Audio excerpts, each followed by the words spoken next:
Bang jago, sorry bang jago, ampun bang jago.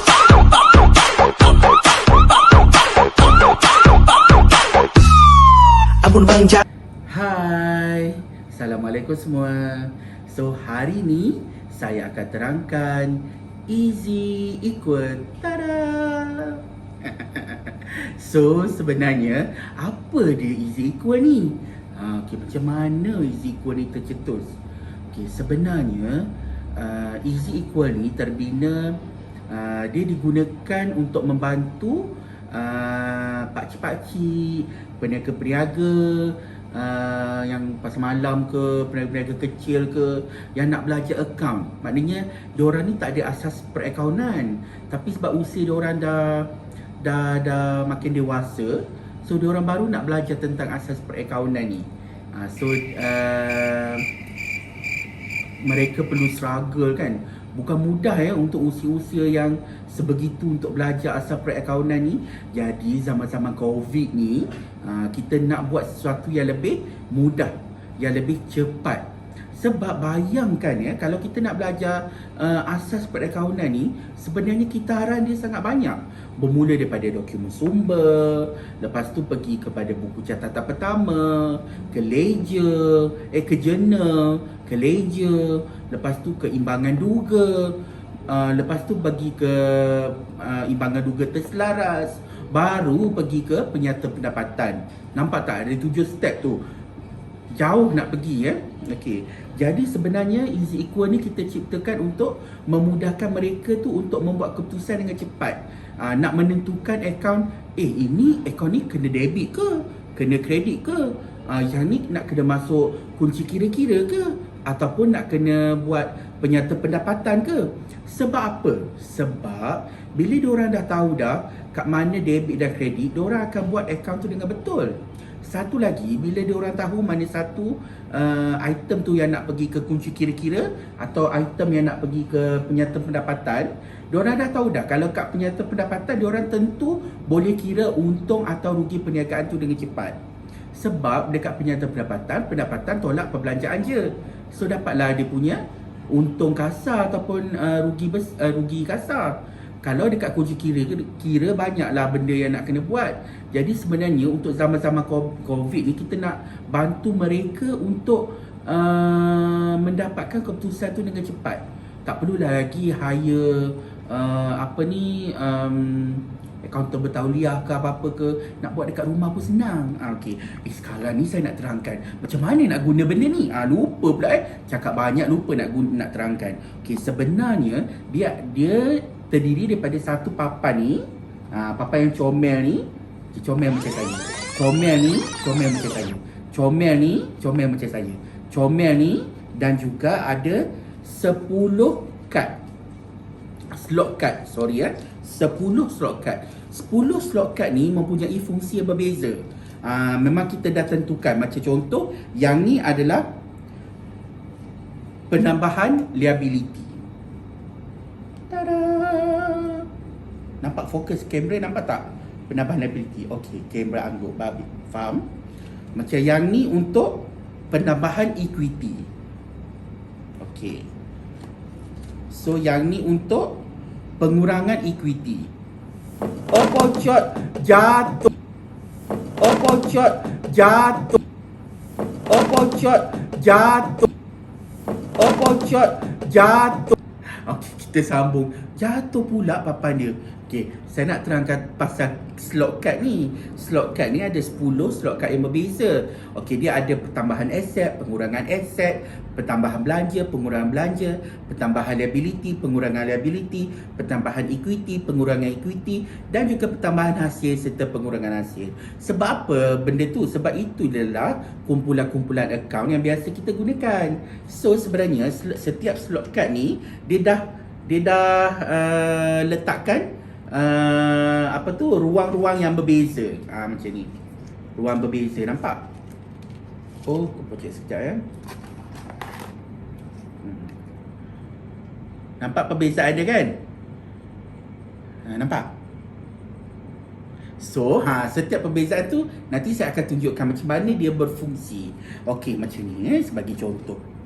Katakanlah sekarang ni pakcik tu dia nak bayar gaji pekerja. Pakcik ke? Makcik lah. Makcik, ada seorang makcik ni dia jual nasi lemak. Jadi nasi lemak dia banyak terjual. Jadi akhir bulan dia naklah bayar gaji pekerja dia. Jadi macam mana dia nak bayar gaji pekerja tu? Okey, bayar je macam biasa. Bayar je macam biasa. Bayar je macam biasa.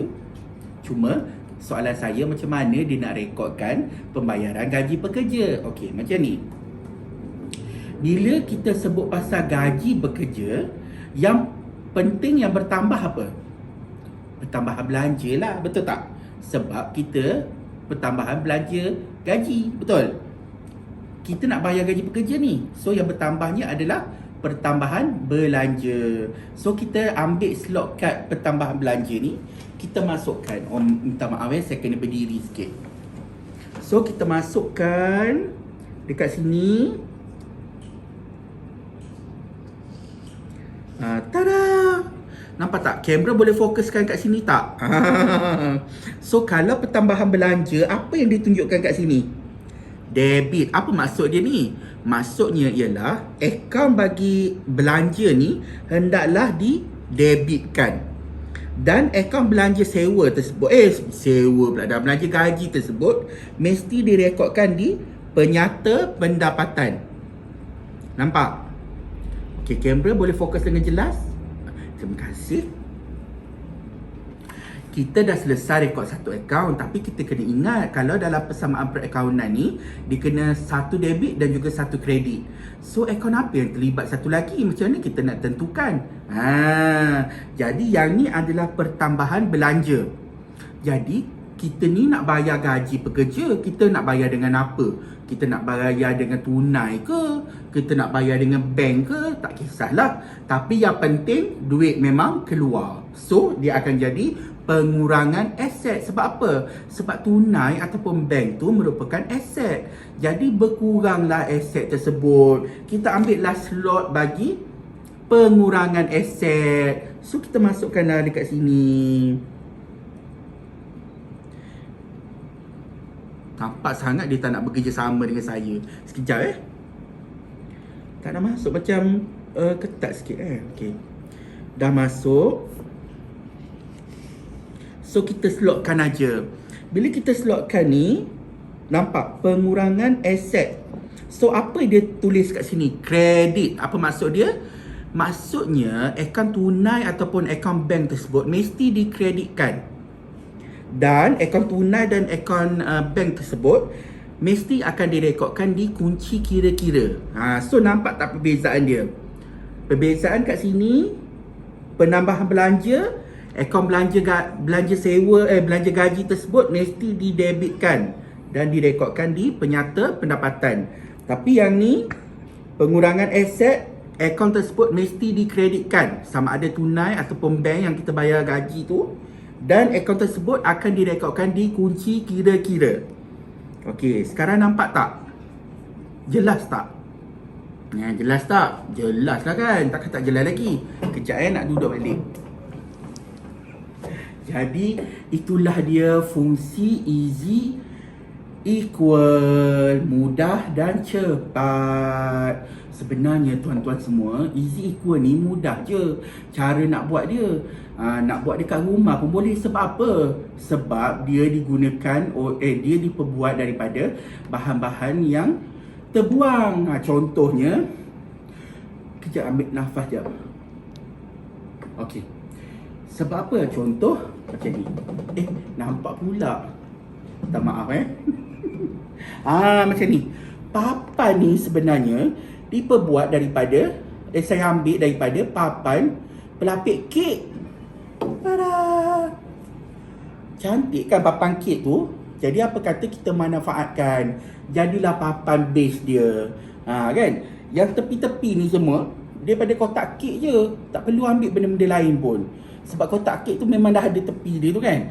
So kita gunakan aja. Nampak tak? Dia diperbuat daripada bahan-bahan terbuang je. Kita semula je boleh jadi benda ni. So So cuma yang ni je lah. Yang ni kita kena berusaha sikit lah. Kena laminate, kena cari kertas. Tapi murah je pun, tak mahal kan.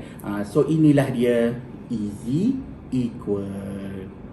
Terima kasih. Okey. Tambah aset kita dekat bank, betul? 15,000. Satu lagi akaun pinjaman 15,000. Siapa betul? Okey, siapa yang betul semua? Angkat tangan. Wah, tahniah. So senang tak belajar akaun?